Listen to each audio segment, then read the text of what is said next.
He was SNCC. He wasn't SCLC. He was SNCC. What was the difference between SNCC and SCLC? It was two different organizations. What's the difference between a Cadillac and a Rolls Royce? Well, tell me what SNCC was about. It was young folks in the civil rights movement that didn't say they believed in nonviolence. They didn't take no guns, but that was the difference. It was two different groups. Huh? A glass of wine and a glass of bourbon is two different things. Huh? They were young folks, okay?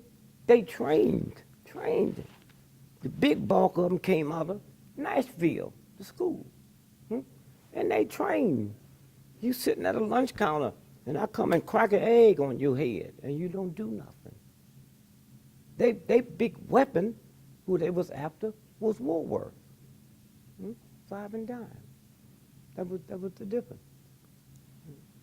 SCLC had millions of dollars coming in. They didn't. They just went out there and did it. And out of that movement came that white movement at Ole Miss. You can't find a more racist place than them ignorant crackers at Ole Miss. And why you would still send your boy there to play football, kind of reflection on you. Like you, black folks, huh? You hear me? When Obama won the first time, they had riots at Ole Miss. They had to send the army in, and they killed white folks, and that one paper printed that. Okay. When he won the second time, they had riots. And you black folks still, can you imagine a Jew sending a child of theirs to the University of Berlin, and yet you don't know how stupid and how ungodly and how unspiritual you are? It's a game, huh? And the great thing, man, about your dad, they was out there when they had no protection, huh? Oh, they had to be careful what they did to King's folk or the cameras. They had no protection, huh? FBI had infiltrated them, huh? Whatever they wanted to do, they did. And they kept marching. And they kept coming. And they kept marching. And they kept coming. And the old organization was trying to tell them, cool down, cool down, cool down, cool down, cool down. When Malcolm X got shot, okay, he was up on stage. Malcolm called me that morning, 6 o'clock. I was in New York at a nightclub. He said, Brother Greg, just want to make sure you be there today, not me. Malcolm, I'm not going to let him have the choice of getting 2 for the price of 1. And I love you so much. I had my wife book me. I'm getting like $10,000 a day at college. I had her book me for $1,000 for a noon speech at college off the airport in Chicago. I said, Malcolm, I don't even want to have an option later to be there. And when I hang up, I'm calling Adam Powell and say when he finished his service, say, don't go nowhere around that. Now we look, pow, Malcolm shot. The story, some black folks, somebody dropped a stink bomb.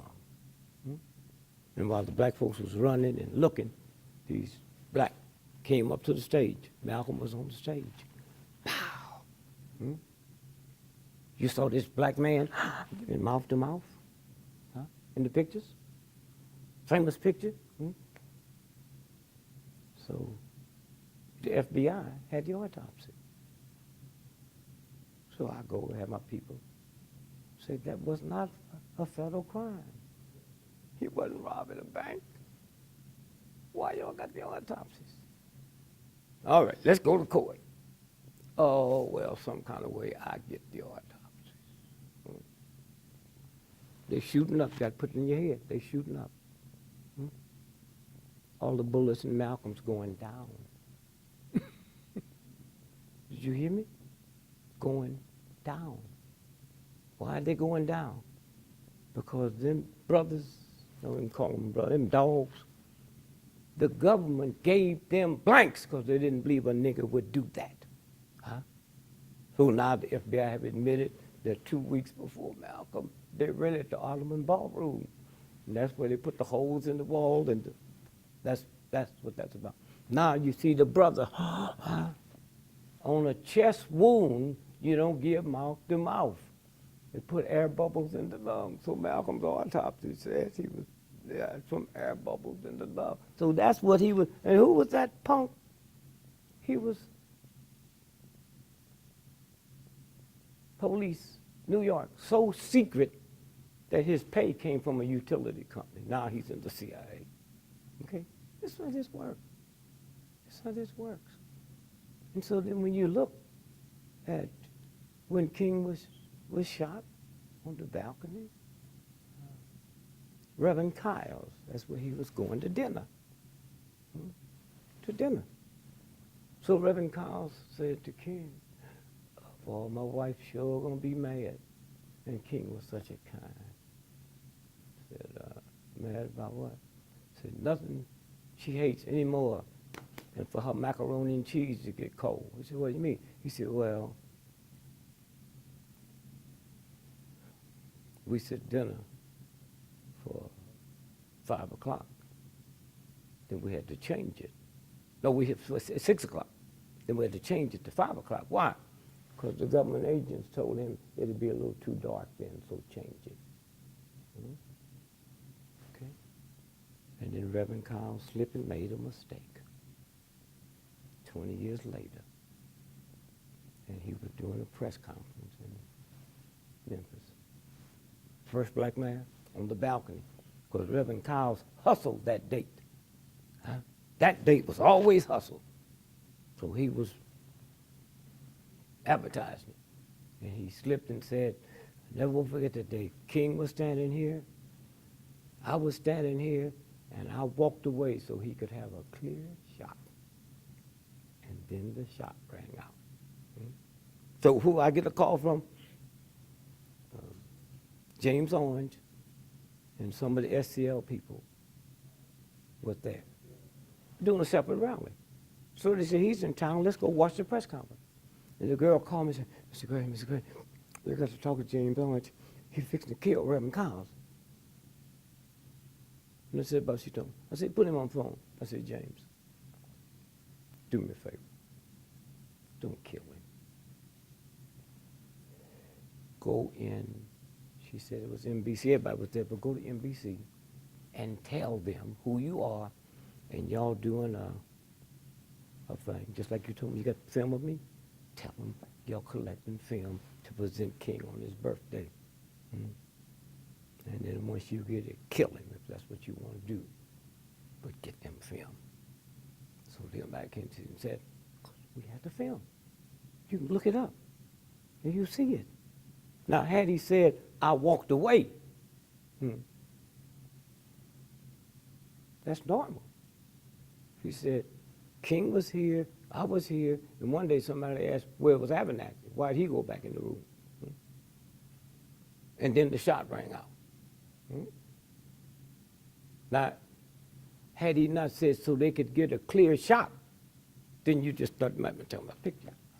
That's what this is about. And that's why you all are important. Huh? You have children? You have children? How old's your oldest? 14. All right, let's go back to the day it was born. Okay, so 10 years. 10 years. Huh? The government puts out all kind of stuff to mess up their mind about what really happened. Huh? That's why this is important. Huh? Y'all ain't got the money to do the updates nor the wisdom. Huh?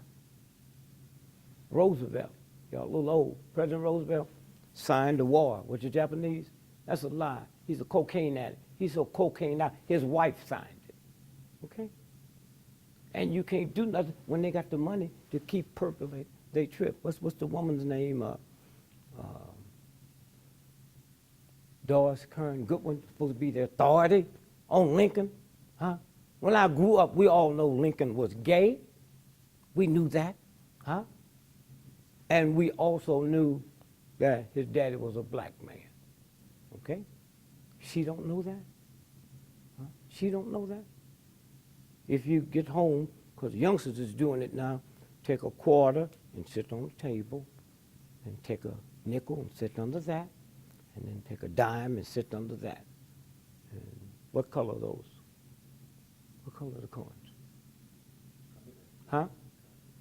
Huh? What's copper? When you think of copper quarter? I shouldn't even ask y'all nothing. Huh? The penny's copper because he's a nigger. That's what it's about, okay? That's what it's about, huh? The gay wing of the Republican Party, okay, is called Log Cabin Republicans. Did you know that? Who's the only president you ever read about that slept in a log cabin? If you don't know the codes. If you ever seen the Wizard of Oz, that's about the Kansas City Federal Reserve. Huh? Kansas City Federal. You ever see King Kong? That's about the greatest boxer in the history of the planet. That's Jack Johnson and his white ladies. Why do you think it starts in New York? Why would a gorilla be in New York? Ain't no trees, and Lord, no, ain't no bananas. What's in New York? Madison Square Garden, the boxing capital of the world. See the codes? See the codes? And then stuff starts opening up. And so the reason I'm telling you this here is what his daddy went through. It's altogether different. Huh? They will kill King, but on their terms so they can frame it and say this and say that, and all that, right? But there was no protection. That's why I was with him. All that stuff you saw with me, when I went to Mississippi, wasn't nobody, the groups going down there. I went down there, soaked in there, ready to die if I had to. Not take care of my family when these redneck, nigger-hating crackers call your sons and husbands in, huh? They didn't have to worry about you. Oh, baby, I'm going to leave. I'll be back. So this is what I'm talking about.